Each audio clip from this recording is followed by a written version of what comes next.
Welcome back to the Old Fashioned Real Estate Show. That's Brian Leverage. And I'm Jeff Holst. And today we are going to talk about what, Brian? Something. That's exactly correct. We're actually going to talk about it, and we're going to do this inside of our creative deal strategy. Yes. Right. So what we have is we have a whole series of videos, this being the first one, on creative deal strategies. And the one we're going to cover today is buying an apartment building and converting it into townhomes or condos. Yes. And we're going to do that right after this.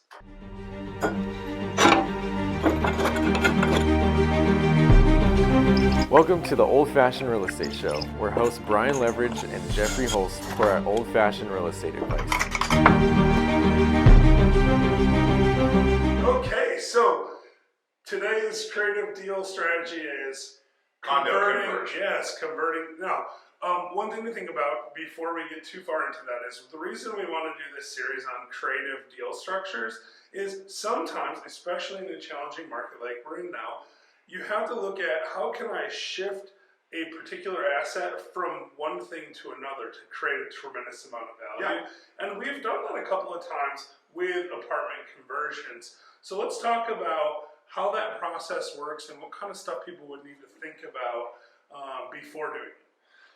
Sure. So, in this particular instance, this was a 22-unit apartment building in a good part of town here in Chattanooga, where you got really strong rents, zoned for good schools, etc., close to shopping, entertainment options, etc. Sure. And building itself wasn't that old. I think the one thing that really made it stand out, though, is that a lot of apartments are on a 2-bedroom, which is what these all were for the most part. Roughly 800 to 1,000 square feet out here. Well, these were about 1,500 square foot, and they were townhome style. So single entrance, multiple story. Yeah, actually 2 entrances. Well, front and back entrance. Yeah. But like you have a front entrance, you have multiple. You don't have anybody above you, And building was fully sprinklered, etc. It was built about 10 years prior to us, about 8 years actually. Yeah, it's like 10 years now almost. Yeah, and so, and the guys selling it, they wanted a pretty hefty purchase price compared to what similar assets were selling for at that time. And when you look around and you go, okay, well, there's really the thing that makes this work is the lack of available housing inventory within a certain price range. Right. So just to put some numbers on it, at the time that we bought this particular property, we were, for a property of that quality with the rents that it was getting, we probably would have stretched and paid about $100,000 a year. Right. That's where we would have been if we were buying it as an apartment building and they wanted more than $100,000. Yeah, we paid close to $20,000 a unit. Right, so 20% above what we could justify from a pure purchase price perspective if we were keeping it as an apartment building. Now people would say, why would you overpay? Well, the reality is that was the option. To buy it, that's what it was going to take. But because we had a strategy right from the beginning of taking those individual units and selling them off as condos or townhomes, we weren't sure at the time which one we would do, and that's something that we should get into, how that process works. But because we had a strategy of doing that, we knew that we were going to be able to basically sell them for $200,000. Proved to be a pretty conservative. Yeah, we've ended up selling them higher because of the way the economy has been. But at $200,000, it worked pretty well, right? We would put $15,000 or $20,000 per unit in and have 140 in and sell it for $200 after cost of commissions. We'd make about $40,000 per unit or something like that. Right. So when we bought it, first thing we did was this: we hired a surveyor to come out, because the first thing you have to do is record a new master deed for the property. Okay. So that takes, at that particular time, took a couple months to get that done. They have to get into the units, measure them all, etc. They got to do the layout of the parcel itself, because as you know, or maybe not, in a condo association, you only own what's called studs in, right? So the drywall, the floors, that's yours. Everything else belongs to the association. And this process can be different in some states, but the concept's going to be the same. you're going to have someone go in and determine how to break it up into individual units, and you're going to have to record some kind of deed in that process. Right, and then you're also going to hire an attorney to draft new covenants and restrictions that all owners will be bound by.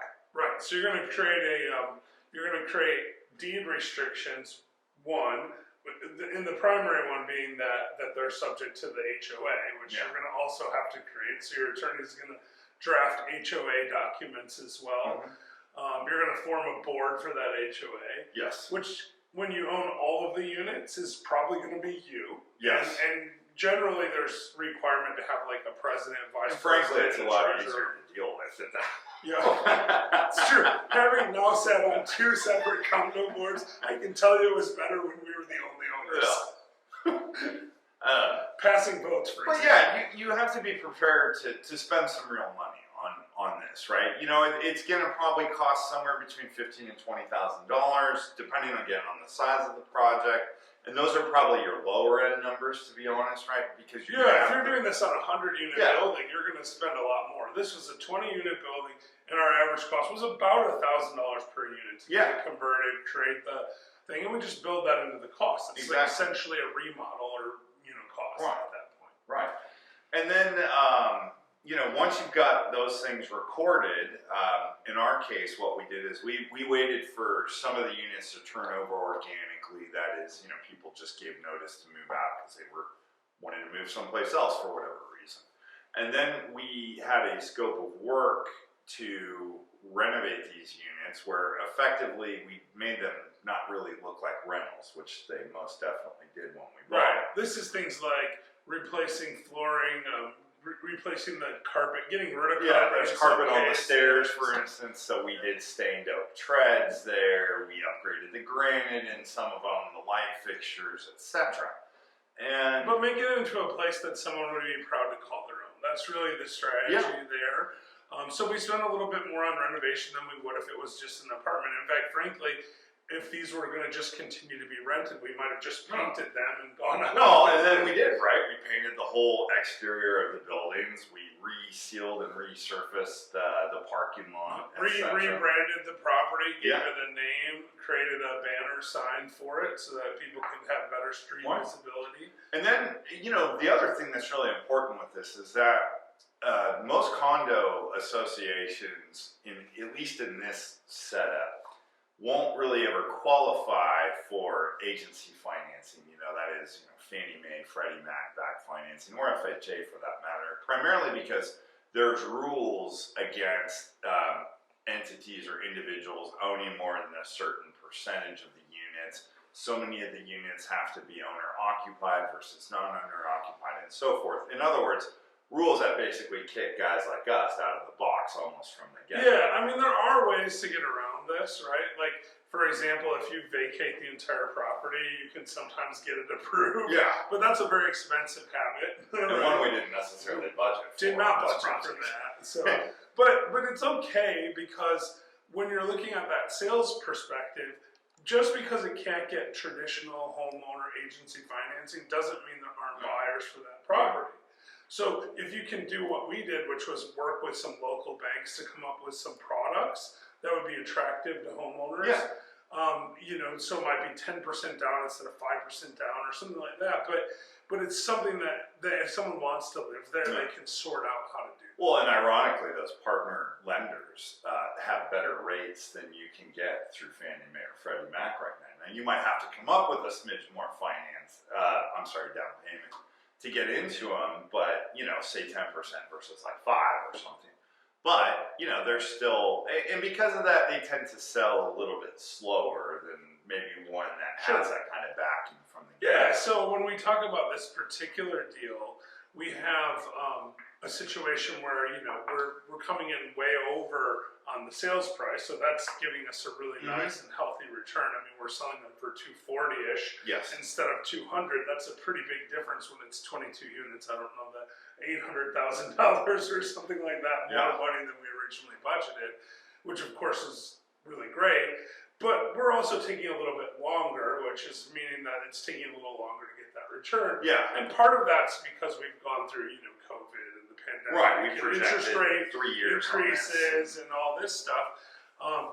And so now we're we're about 9 months past about, what we'd originally projected, but that's okay because the projections are well over exactly what we thought. And right now, as we sit here, as we're filming this, we have all of the remaining units under contract. There's a few left. Yeah, several supposed to close. Well, frankly, will have closed before by the the time episode this comes airs. out. Yeah. So, no, we're excited about it. It's been a really good project, and I think it's just indicative of thinking outside of the box, right? Real estate cycles evolve. We have to evolve with them and be willing to pivot and do things that might be outside of our comfort zone. At least that's what we do in our case. Right. And in this particular case, it went well enough that we actually have a second one going now as well. And this is the third one that you've done because you did one before. So we, this is a strategy that may or may not be appropriate in your market. So definitely want to research it. And one thing too, just to point out here, we actually raised a pretty significant amount of operating capital on this deal. In fact, we paid for the renovations out of cash as opposed to financing those. But probably the most important piece of this deal was that even with the existing in-place rents, which proved to be almost 50% below we had a huge market, plan. that it still carried. Right. And our backup plan has always been we could continue to renovate it, rent it out, and keep it if we had to. If the market changed in a way, it would have paid for itself. Another thing we did, which I think was really smart, was we paid more than so each sale we're paying off more than what would necessarily we had a fixed release price back to the bank. Yeah, so at the end now, with the last few units, there's no loan on them. They're just free and clear. So a lot of the return is heavily backloaded as a result of that, but it also makes it much more conservative. We also negotiated financing that allowed us to reset our payment so it went down on sale. So each time we would sell a property and pay a chunk off, our payment would go down a little bit. As well. I think that's important. And another thing I think people need to think about before they engage in this is in their due diligence, they're going to want to verify that they're actually in a place where this is allowed, right? So make sure you don't just assume you can do it. And when I say a place where it's allowed, there's both zoning concerns, but there's also practical concerns. If it's on a single water bill, it might be really difficult to do this, right? Or if there's not appropriate firewalls, it might be you just have to account for it. Yeah, exactly. It might be impossible to do these things, so you want to be very careful. It's not something you just jump into right out of the gate. Yes. Do your homework as always. Which is anytime you're trying a new strategy, super important, but frankly, it's always important whenever you invest in real estate. Speaking of investing in real estate, that's Brian Leverage. I'm Jeff Hulse, and this was the Old Fashioned Real Estate Show.